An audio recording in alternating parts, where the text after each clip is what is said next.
Estamos de volta para mais uma aula. Espero que esteja tudo bem com vocês. Hoje quase impossível, né? Queremos que tudo esteja 100% bem, mas na medida do possível a gente tem que acreditar e trabalhar nosso espírito para que fique tudo bem, né? Isso tudo que está acontecendo vai passar e certamente nossa vida voltará ao normal em breve, se Deus quiser. Bom, hoje nós vamos falar sobre provas bioquímicas de identificação bacteriana e vamos falar especificamente sobre bacilos gram-negativos fermentadores, as enterobactérias. Antes de começar o vídeo, eu quero te pedir que se inscreva no canal, assine o sininho de notificação, para que a gente consiga fazer crescer esse canal e manter esse canal funcionando, né? Que é importante essa troca de informação que a gente pode estar fazendo por aqui.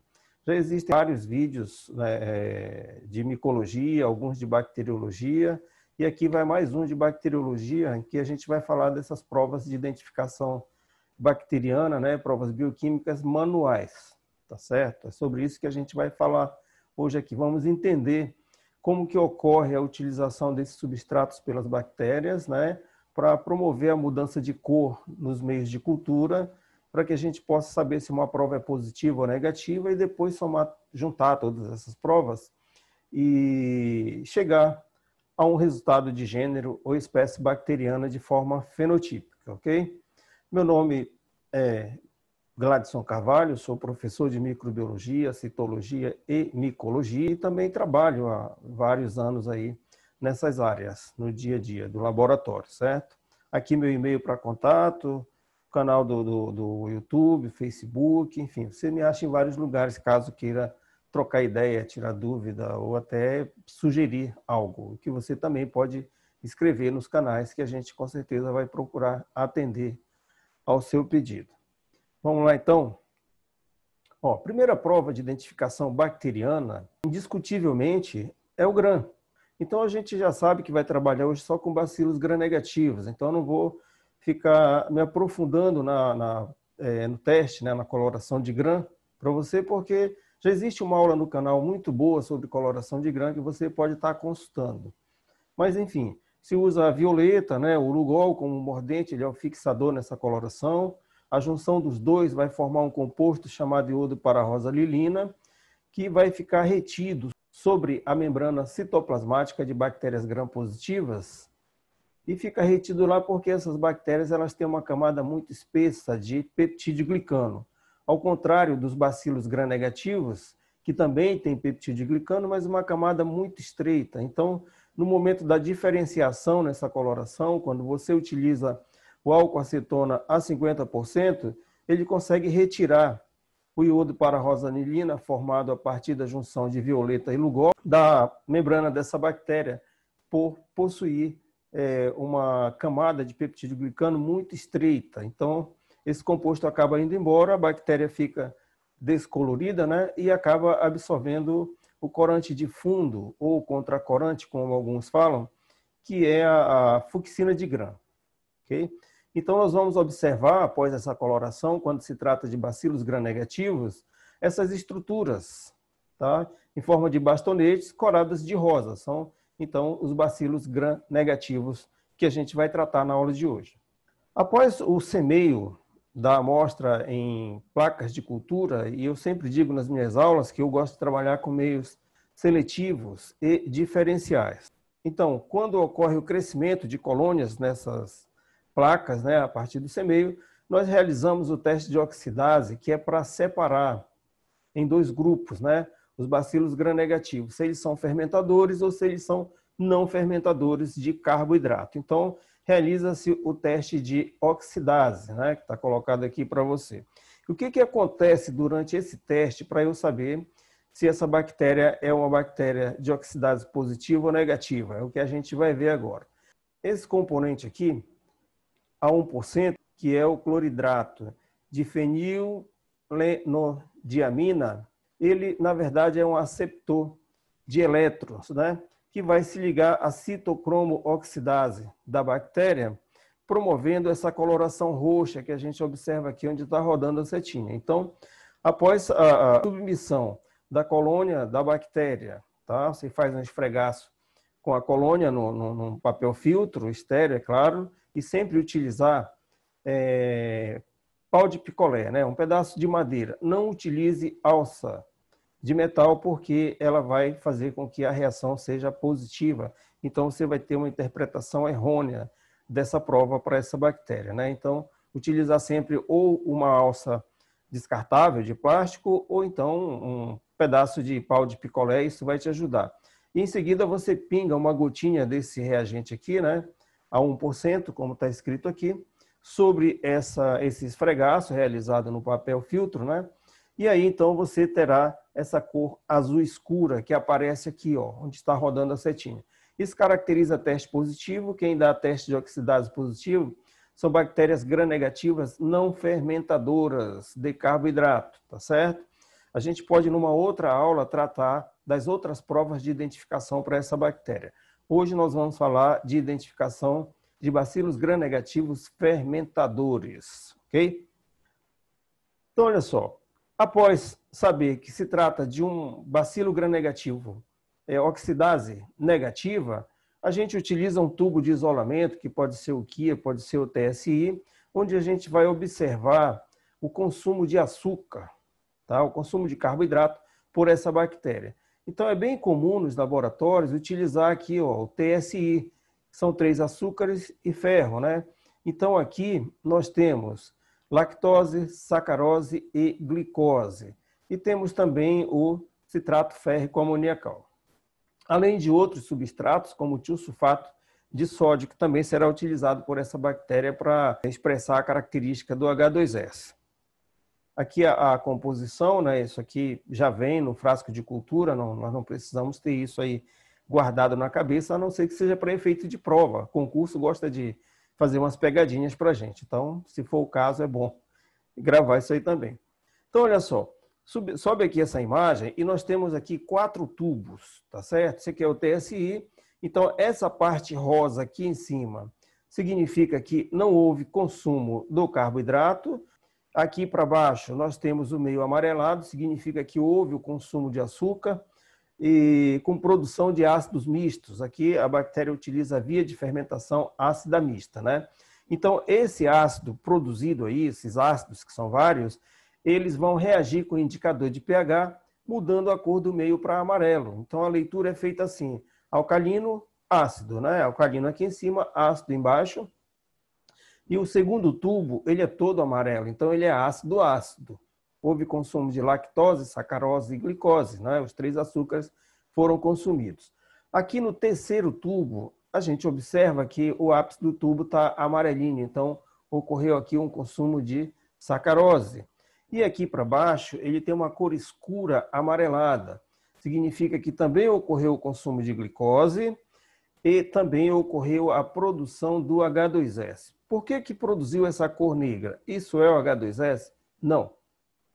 Tá? Mas sem a presença do H2S, não teria também essa cor negra. O que acontece é que a bactéria utiliza uma enzima chamada de formiase. Essa formiase ela tem a função de degradar o tiosulfato de sódio, tendo como produto dessa reação, né, dessa degradação, o H2S, que é o gás fídrico. Não tem cor. Para ser evidenciado, ele se associa ao citrato férrico amoniacal presente no meio, gerando assim um novo composto chamado de sulfeto férrico. E é esse sulfeto férrico que tem essa cor negra, que é insolúvel no líquido. Uma vez formado, acabou. Não adianta você retirar daqui, colocar num caldo de cultura para dissolver, que não vai acontecer. Tá? É um novo composto aqui da junção do H2S com o citrato férrico amoniacal. No quarto e último tubo, a gente tem o ápice aqui, ó, do tubo alcalino, né, de cor rosa, e aqui para baixo nós temos também a coloração negra amarelada, significando que houve consumo da glicose, o consumo do tiosulfato de sódio também, produzindo o H2S, que também reage com o indicador de pH, no caso aí, né, o citrato férrico amoniacal, gerando essa cor preta, o sulfeto de hidrogênio, igual aqui no terceiro tubo. Diante do isolamento dessa bactéria, sabendo que ela é gram-negativa e também fermenta carboidrato, a gente parte para outras provas. É claro que nós não vamos falar hoje aqui de todas as provas bioquímicas, são mais de 20, Mas nós vamos falar das principais provas utilizadas em laboratório de rotina microbiológica, né? Que nos dão aí cerca de 95% de acerto na identificação das enterobactérias, isso de forma manual. Então, é ofertado a glicose no meio de cultura, né, para essa bactéria, e então a glicoquinase reduz, olha, eu gosto de trabalhar com a linguagem de sinal, né?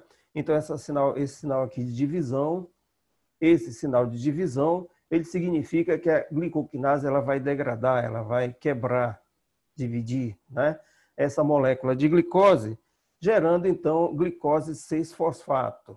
A glicose 6-fosfato, por sua vez, ela é degradada aqui pela glicose 6-fosfato isomerase, dando origem à frutose 6-fosfato. A frutose 6-fosfato quinase vai degradar, né, o sinal de divisão aqui, vai degradar a frutose 6-fosfato, produzindo aqui frutose 1,6 de fosfato, que é degradado pela deidrogenase, dando origem aqui a gliceraldeído 3-fosfato. Este é degradado pelo fosfoglicerato quinase, né, dando origem aqui a ácido pirúvico. A partir daqui é que é interessante para nós, para a questão da reação que ocorre nos tubos de identificação bacteriana, que vai promover a mudança de cor, né? É claro que precisa ter toda essa quebra aqui da glicose para poder chegar nesta molécula. Quando chega nesta molécula, existe também uma outra enzima chamada de piruvato quinase, e esta vai degradar esta molécula de ácido pirúvico, produzindo ácidos, vários ácidos. Por isso que a gente fala que é via de fermentação ácida mista. E olha só o que acontece. Tá? Esse piruvato quinase degrada, então, esse ácido pirúvico, produzindo todos esses ácidos aqui. Tá certo?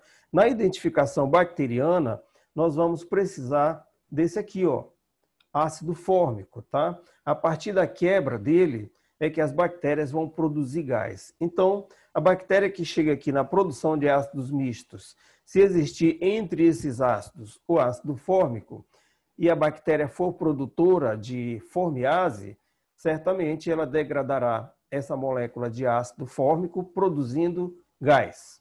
E o gás, a gente observa nos tubos de identificação bacteriana pela formação de bolhas ou rachadura no meio de cultura, dentro do tubo, que a gente vai ver daqui a pouquinho.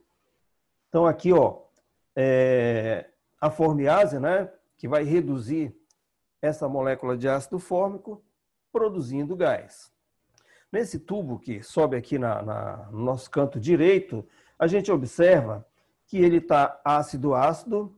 Isso daqui é um tubo de Rugai, muito comum no mercado, tá certo? Laboratório que não tem equipamento de automação, que não tem todos os meios, mais de 20 provas em tubo, sai muito dispendioso e trabalhoso, tá? E ele pode, se tiver conhecimento, fazer a identificação da bactéria utilizando aqui o Rugai citrato, as características macroscópicas de colônia, gram, enfim, essa bagagem de bancada que se adquire, ela junto com esse meio de cultura e o citrato, ela resolve teu problema em mais de 90% da tua rotina bacteriológica, tá certo? Então, aqui na parte de cima desse tubo Rugai, nós temos um meio chamado EPM, e nele nós vamos realizar a leitura de fenilalanina, de sacarose, de glicose, de produção de gás, de H2S e de urease. A gente tem condições de ver só nesse tubo todas essas provas, desde que nós saibamos o que estamos fazendo e o que estamos lendo.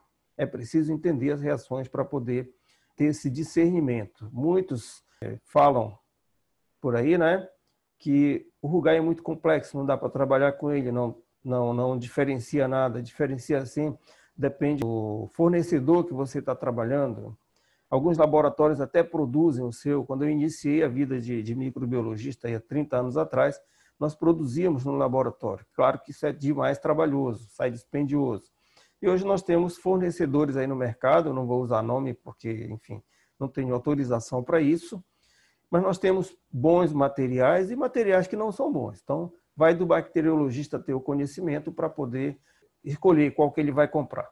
Mas voltando para cá, a gente vê que ele está aqui todo amarelo, então houve o consumo da sacarose aqui na parte de cima, ela é sempre degradada aí. Aqui no fundo nós temos também ele amarelinho, houve degradação da glicose, e não tem H2S, não tem urease, também não tem fenilalanina neste tubo aqui. E observa que é um deslocamento desta cera que tem aqui no meio. O meio aqui de baixo é o mili, né, onde eu vou observar a lisina e motilidade. E então é um deslocamento aqui, significando que houve uma forte produção de gás nesse tubo. Então a bactéria degradou a glicose, produziu a formiase, que degradou o ácido fórmico, produzindo esse gás que está presente aqui. Outras provas que nós vamos observar, a prova de urease, tá? Urease, H2S, citratase, tá? Então, ó, a ureia é degradada pela urease, né? Gerando aqui a amônia, que é um produto alcalino. Então, ela vai reagir com o indicador de pH, gerando nesse tubo uma cor azul, que a gente já vai ver, tá? Então, essa é uma das provas observadas lá. Temos também aqui o tiosulfato de sódio presente no meio de cultura. Eu vou voltar aqui, desculpem, isso é antididático, né? Mas eu vou voltar só para você acompanhar direitinho. Então, no meio de cultura, nós já temos aqui o tiosulfato de sódio. E se a bactéria produzir essa enzima aqui, ó, tiosulfato redutase, ela vai degradar esse tiosulfato de sódio, produzindo o quê? O H2S, que não tem cor, nós já falamos isso agora há pouco. Então, ele vai se associar ao citrato férrico amoniacal que está aqui embaixo, olha, presente no meio de cultura também, é um substrato colocado lá. E essa junção vai formar o sulfeto férrico, que é aquele composto preto que aparece nas colônias de cultura ou nos tubos. No caso da citratase, é enzima também da bactéria, e algumas bactérias têm como fonte de carbono o citrato de sódio. Para isso, nós temos também na série bioquímica o citrato de Simmons, que é um tubo, né? Um meio de cultura sólido em tubo, exatamente para que a bactéria possa retirar daqui o carbono. Nele também tem fosfato monobásico de amônia, que a bactéria também vai retirar para a sua subsistência o nitrogênio, tá certo? Tirando o nitrogênio, então, ela transforma esses sais monobásicos de amônia em amônia, que é um produto alcalino, também vai reagir com o indicador de pH do meio de cultura, que no caso do rugai se usa o azul de bromotimol, fazendo com que o tubo fique azul. A gente já vê isso. Ok? É o indicador de pH, né, que falei. Então aqui, olha, há também o consumo dos aminoácidos. Nós temos lisina, ornitina, arginina, fenilalanina e o triptofano. Então, como que isso vai acontecer? A lisina descarboxilase reduz a lisina retirando o grupo carboxila, transformando essa lisina em amina cadaverina. A amina cadaverina é um produto, tá? É um composto alcalino. Ela vai reagir com o indicador de pH presente no meio de cultura, que é o bromocresol púrpura, e vai, então, intensificar essa cor roxa desse meio de cultura, sinalizando para nós que a bactéria, então, ela consome a fenilalanina e dá origem, então, à amina cadaverina. Para a ornitina, vai ter também uma ornitina descarboxilase, que também vai retirar o grupo carboxila desse aminoácido, ornitina, dando origem a uma amina putricina, que também, igual a lisina, ela vai reagir com o indicador de pH, que é o bromocresol púrpura, e vai, então, intensificar a cor roxa nesse tubo. Para a arginina, nós temos a arginina descarboxilase, que também vai retirar o grupo carboxila e transformando ela em amina citrulina, que vai também seguir o mesmo caminho da lisina e da ornitina. Para a fenilalanina, existe uma fenilalanina desaminase, uma enzima, né, da bactéria, que vai, então, degradar o aminoácido fenilalanina, dando origem a ácido fenilpirúvico. Como ele também não tem cor, ele vai reagir com o indicador presente no meio, que é o cloreto férrico a 10%, e assim aparece no tubo para nós numa cor verde. A gente vai já ver os tubos para ver o que a gente está falando aqui, né? confirmar o que estamos falando. Depois, nós temos o triptofano, que é degradado pela triptofanase, dando origem ao indol. Produto da degradação do triptofano é o indol. Esse indol ele vai reagir com o indicador presente no meio também, gerando uma cor vermelha, que é o paradimetilaminobesaldeído. É o componente que faz o reativo de Kovacs para poder pesquisar o indol a partir do consumo do triptofano. Então, nesse tubo que sobe aqui, ó, nós temos, então, sacarose positiva, né? Houve o consumo dela, nós temos glicose positiva, ureia negativa, H2S negativo, nós temos produção de gás, nós temos lisina negativa, ou seja, a bactéria aqui não tem a enzima lisina descarboxilase, e nós temos esse aspecto turvo aqui no fundo do tubo, que é a motilidade, tá certo? Então, esse meio ele é semissólido, ele permite que a bactéria se locomova nele aí, produzindo então essa turbidez no meio.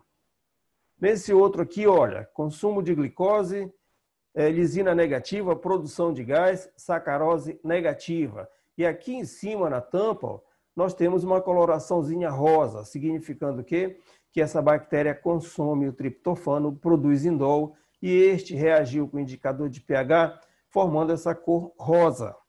Essas cores são os elementos investigativos que nós teremos para juntar, né, somar todos eles e ir para uma tabelazinha para poder encontrar o nome da bactéria, caso nós não tenhamos ainda conhecimento para olhar os tubos e daí já saber do que se trata, né?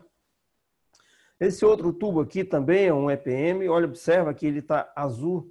Ele está azul aqui por quê? Porque essa bactéria produz urease. Essa urease degradou a ureia, produziu amônia. Essa amônia reagiu com o indicador de pH, ficando azul.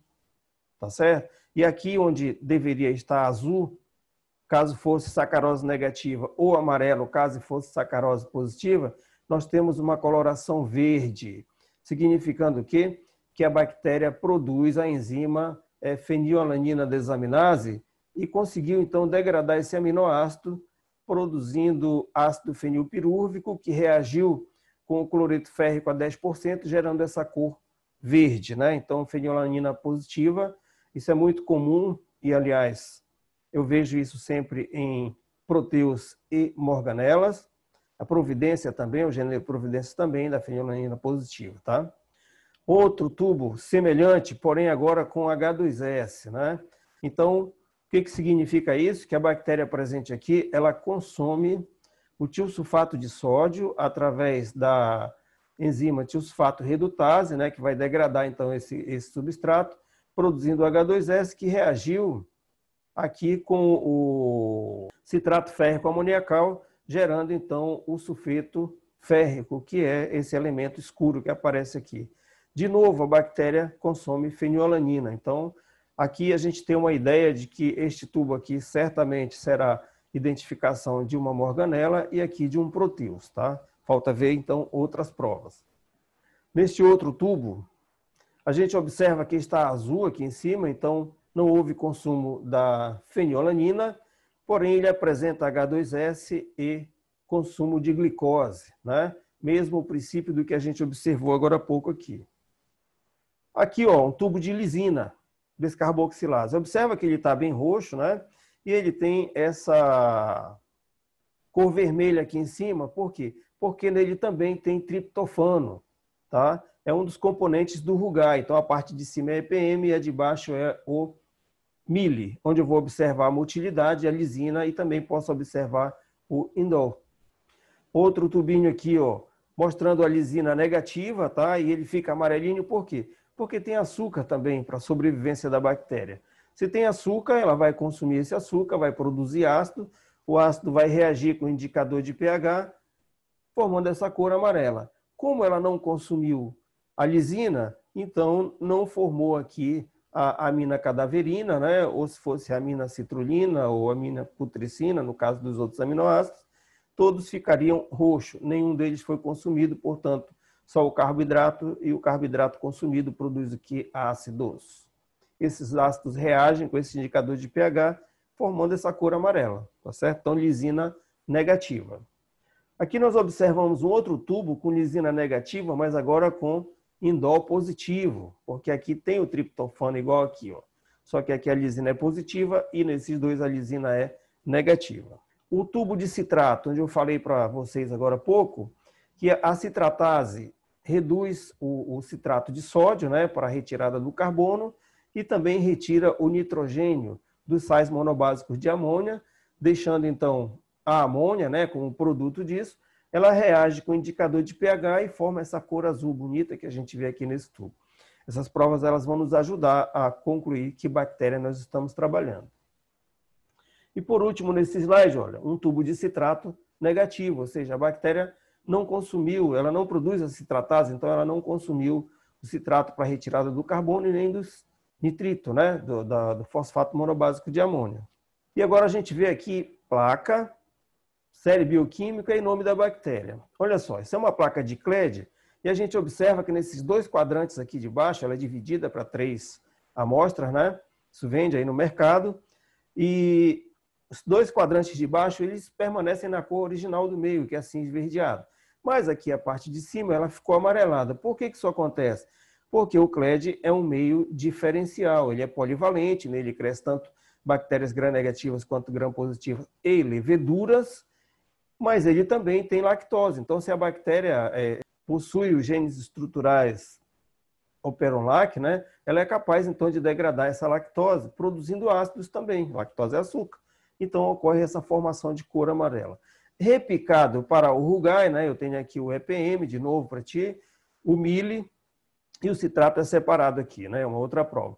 Então, a gente observa aqui, olha, sacarose foi consumida, glicose também, a lactose consumida aqui, a minha lisina foi negativa, né? E eu tenho formação de gás também aqui. E quando eu olho para a lisina, ela é positiva, com indol positivo e citrato negativo. Então, as provas básicas para identificação presuntiva de Escherichia coli são essas provas aqui. Dá para fazer tranquilo com o rugai. Outra de Escherichia coli, né? Também amarela. Houve virada do meio aqui, produção de gás também, citrato negativo, a leitura igual da outra, que a gente viu agora há pouco. E olha aqui, também Escherichia coli, porém a minha lactose agora ela é negativa, tá certo? O que aconteceu aqui, Gladson? Se a Escherichia coli, ela quase sempre é lactose positiva, nós aprendemos nas aulas na faculdade, que é assim e tal. O que acontece é o seguinte, que bactéria, ser vivo, ela sofre mutação, como qualquer ser vivo. Então, a sequência Operon-Lac, de genes Operon-Lac, dessa bactéria, ou elas foram deletadas, sofreu mutação aí, ou foi silenciado, ela não está expressando a enzima que vai degradar a lactose. Por isso, a gente tem colônias no Clade também, aqui a placa de H-Clade, com lactose negativa, mas quando eu ponho na série bioquímica, olha aqui, glicose positiva, produção de gás também, sacarose negativa, lisina positiva, indol positivo e citrato negativo. Tá certo? Então, isso é presuntivo também de Escherichia coli. Olha outro aqui. Placa de agar recto, uma placa muito utilizada para semeio de material fecal ou até mesmo de alimentos, porque nela nós temos crescimento de gram-negativos, ela é seletiva, né? E quando se trata de Shigella, nós temos uma coloninha verde nesse meio, não só ela, algumas colis também, que não produzem, não fermentam a lactose por mutação, né? Então, elas também aparecem aqui verdinhas, mas as colônias de salmonela, elas produzem H2S nesse meio. Por quê? Porque nesse meio aqui já tem o tiosulfato de sódio também, né? Com citrato férrico amoniacal, então a bactéria ao consumir o tiosulfato de sódio, ela vai produzir o H2S, ele vai se associar ao citrato férrico amoniacal, gerando colônia preta, que nós não temos nessa placa aqui. Então, todas as colônias nessa placa aqui, elas têm cor salmão, tá? E quando repicada para a série bioquímica, para o rugai, por exemplo, que não é a série completa de 20 testes, ela me dá 9 testes no máximo, né? Então, eu tenho aqui, ó, lisina negativa, com produção de gás, eu tenho glicose positiva, e eu tenho sacarose negativa e indol positivo. Meu citrato é negativo e a minha lactose, eu vejo aqui na placa que ela é positiva. Então, característico também de Escherichia coli isso aí. Outra placa para a gente ver como a bacteriologia é bonita porque tem variações de tudo, né? A gente não tem todo dia a mesma coisa. É por isso que ela é apaixonante, tá? Porque você não vive a mesmice cansa. Então a gente observa aqui, olha, também é uma placa de 3 quadrantes, H-sangue aqui embaixo é Saborô, e aqui é o Agar McConkie. Nesse quadrante aqui esquerdo é o Agar McConkie, tá certo? O Agar McConkie é um meio seletivo e diferencial também. Seletivo por quê? Porque nele só cresce bacilos gram-negativos, tá ok? E por que ele é diferencial? Porque ele me evidencia o consumo de lactose, do carboidrato lactose, formando essa cor rosa aqui na colônia. Replicado para o meio de cultura, eu tenho uma lisina aqui positiva, mas eu tenho fracamente positiva no caso. Se você deixar incubada por mais tempo, ela vai virar. E eu tenho aqui motilidade negativa, tenho citrato azul, ó, positivo, glicose com gás positiva e sacarose negativa, tá certo? Então, a característica da colônia já me ajuda a seguir. Aqui, olha, eu tenho a Klebsiella oxytoca, das que eu conheço, né? A única Klebsiella que vai produzir indol.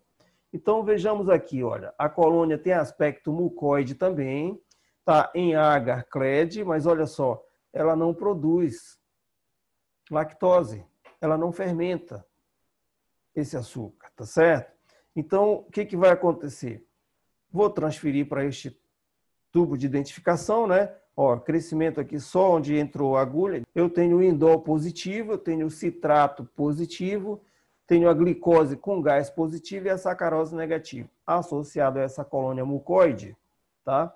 Das enterobactérias mais conhecidas em laboratório, a Klebsiella é sempre motilidade negativa. Então, ela já me direciona, né? Quando eu olho o tubo de semeio da Klebsiella, já me direciono mais para isso aí. Outras que sempre dão motilidade negativa são as shigellas, mas elas têm uma leitura de série bioquímica muito parecida com a Escherichia coli. Aqui, ó, placa de Hecton de novo, né? Lembra que eu estava falando agora há pouco das colônias negras presentes no meio e as colônias verdes. Essas colônias verdes, elas precisam ser estudadas quando se trata de fezes e até em urina isso aparece também, né? Coloquei aqui de propósito para falar disso para ti. A gente precisa fazer a identificação. As colônias salmões, Enterobacter, Klebsiella, Escherichia coli, tudo vai produzir isso daí. Assim como o Citrobacter, eles produzem também colônias de cor salmão e algumas vezes com o centro negro, que é o H2S, produzido por algumas espécies, tá ok? Então a gente já sabe por que essa cor negra, né? É da degradação do tiosulfato de sódio pela tiosulfato redutase, o H2S produzido vai se unir então ao citrato férrico amoniacal, gerando sulfeto de hidrogênio, que é esse composto nessa colônia. Passado para a série bioquímica, ó, lisina negativa, indol negativo, citrato positivo, fenilalanina positiva, ureia positiva e H2S positivo. Isso é característico de Proteus mirabilis, tá certo? Não tem nem dúvida aqui. Outra, crescimento de Proteus aqui no Agar McConkie. Observa que a colônia aqui, ela não ficou rosa, porque o Proteus não consome a lactose, tá certo? Então não há reação nenhuma nesse caso aí. Transferido aqui para o tubo de identificação, observa que aqui em cima ele está verde também, então a bactéria consome a fenilalanina, né? Produzindo ácido fenilpirúvico, vai reagir com o cloreto férrico a 10%, gerando essa cor verde que a gente observa aqui onde está a seta. Aqui embaixo eu tenho o meio azul, por quê? Porque houve o consumo da ureia através da urease, produzindo amônia, que é alcalina, reagiu com o indicador de pH, que é o azul de bromotimol, neste caso aqui, então gera essa cor azul. E o H2S aqui, pela razão que a gente já falou, né? O consumo do sulfato de sódio. A lisina negativa, o indol positiva e o citrato positivo. Então, citrato positivo, indol positivo, lisina negativa, H2S positivo, urease positiva, fenilalanina positiva, a gente está falando aqui de Proteus mirabilis, né? Não precisa nem gastar tanto dinheiro para fazer a identificação disso aí. É claro, pessoal, isso aqui é identificação manual, ela é presuntiva. O ponto final na identificação de bactérias hoje é a biologia molecular, assim como para outros seres vivos, né? A biologia molecular é que resolve, é o ponto final da questão. Mas nós temos equipamentos de automação aí no mercado, temos os equipamentos de automação, a maioria faz identificação também colorimétrica, como a gente está fazendo aqui nos tubos, né? Então, ocorre a utilização dos substratos em cada espaço daquela plaquinha que se põe no aparelho, e ele tem leis para julgar aquilo ali e te dar o nome de bactéria. O de mais novo que tem é o MALDI-TOF, né, que é a espectrometria de massa. Então, o aparelho ele vai ler o peso das proteínas da bactéria, também tem uma lei no sistema dele. Tudo tem um computador por trás nesse caso, né? Com o sistema já todo preparado para fazer o julgamento daquilo ali e te dar o nome. O que nós estamos falando da aula de hoje é de identificação manual, provas bioquímicas, entendendo, aprendendo hoje como funcionam essas reações para poder gerar essas cores, verde, vermelho, amarelo, azul, preto, tá certo? É isso que a gente precisa entender hoje, para que quando a gente esteja diante de um equipamento, a gente saiba o que pensar quando ele não conseguir realizar a identificação de alguma bactéria. Afinal de contas, o equipamento não pensa, quem pensa somos nós. Ele tem exatamente o que o homem colocou nele para fazer. Nós não, nós temos a capacidade de juntar tudo que não está dentro dele, associar com o que está nele e gerar também um resultado. Seguindo, né? Olha aqui, a providência, né, também ela faz a fenilalanina positiva, ela não produz urease, ela tem lisina negativa, indol negativo e citrato positivo.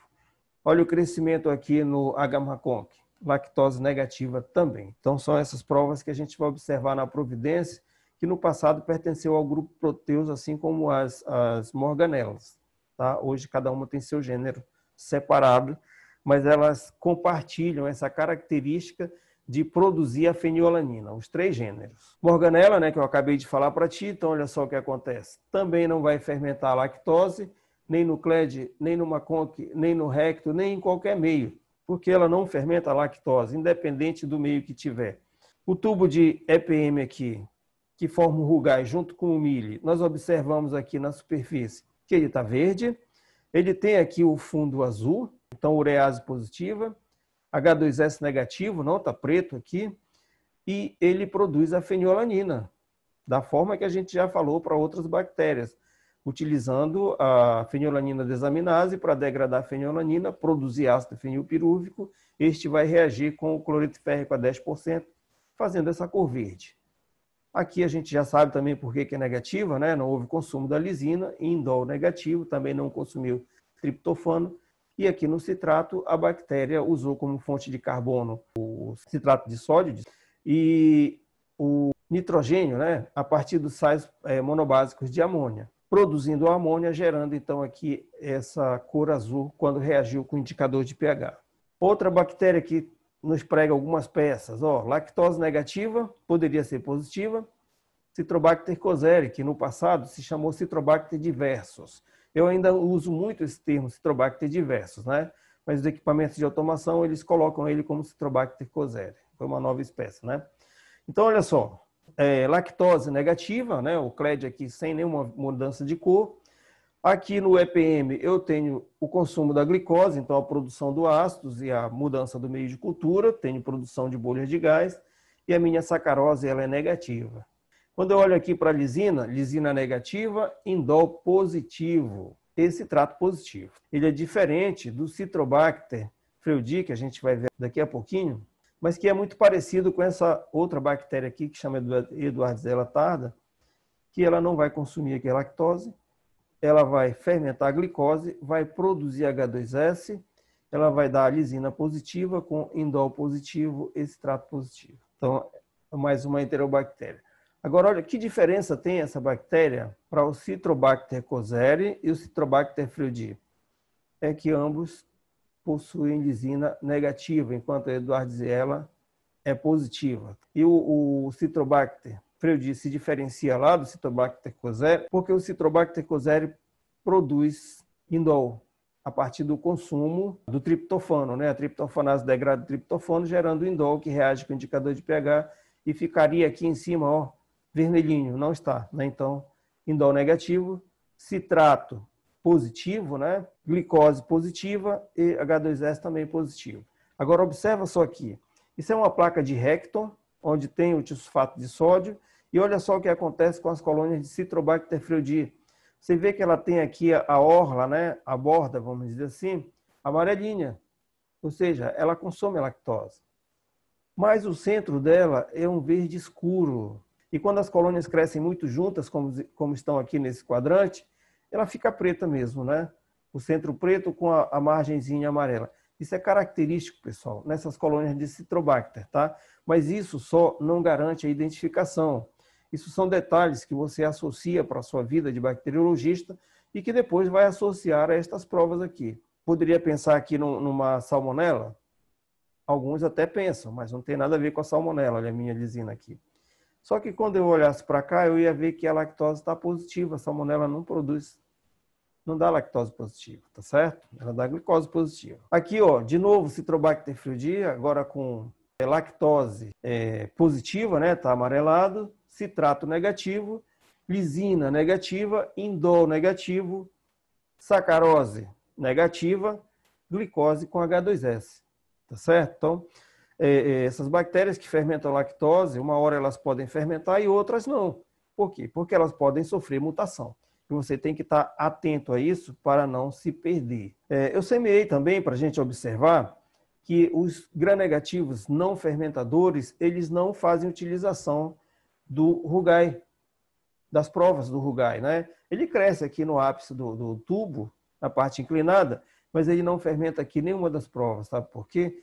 Porque ele utiliza, assim, alguns substratos daqui, mas pela via oxidativa e não fermentativa.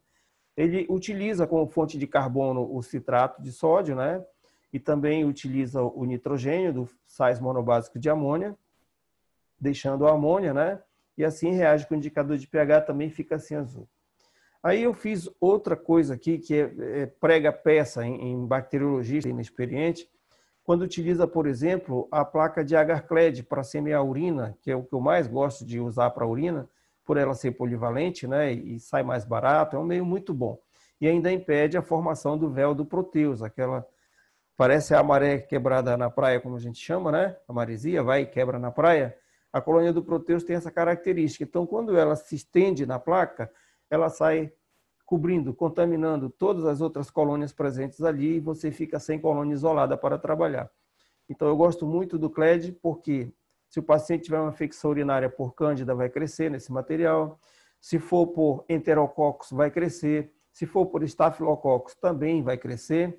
E se for por bacilos gram-negativos, tanto fermentadores como não fermentadores, vai crescer nele também. Então, é um meio muito bom para cultivo de urina e nos direciona quando fermenta a lactose. Por nos dar esse direcionamento para algumas enterobactérias, alguns colegas jovens ainda, né, desavisados, ainda não passaram por nenhum desses problemas, que quando dá problema o negócio pega, né?